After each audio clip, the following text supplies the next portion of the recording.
IPMAT 2023 question of time and work. Amisha can complete a particular task in 20 days. After working for 4 days, she fell sick for 4 days and resumed the work on the ninth day, but with half of her original work rate. She completed the task in another 12 days with the help of a co-worker who joined her from the ninth day. Find the number of days required for the co-worker to complete the task alone would be. So, हम time and work LCM method से पढ़ने वाले हैं।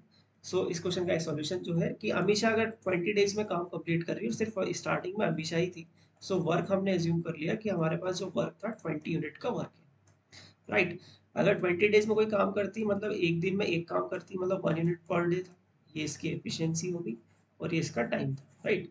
अब question में बोला है कि 4 दिन काम किया, 4 दिन में कितना काम कर चुकी होगी, ऑलरेडी 4 यूनिट काम हो चुका होगा क्योंकि एक दिन में एक यूनिट काम होता है, तो 4 डेज में 4 यूनिट काम हो चुका है। अब 16 यूनिट का वर्क आपका रिमेनिंग है। अब वो बीमार पड़ चुकी है, उसकी हेल्प कौन करने वाला है, कोवर्कर। तो अब क्वेश्चन में कंडीशन यहाँ पर ये आ चुकी है कि अब कोवर्कर इसकी हेल्प कर रहा है, तो हमेशा जो उसकी एफिशिएंसी पहले थी 1 यूनिट पर डे, अब उसकी भी हाफ एफिशिएंसी से काम कर रही है, मतलब 0.5 यूनिट पर डे। अब इस हिसाब से अगर 16 यूनिट का काम हो रहा है, 0.5 प्लस हमने कोवर्कर का जो एफिशिएंसी है वो सी मान लिया, सी एज्यूम कर लिया, राइट। और पूरा काम जो कंप्लीट हो रहा है 12 डेज में हो रहा है, इसको सॉल्व करेंगे।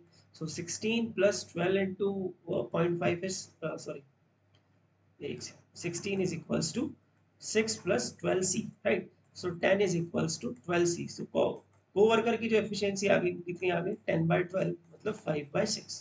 अब हमें पता है कि टाइम इज इक्वल्स टू होता है वर्क अपॉन एफिशिएंसी।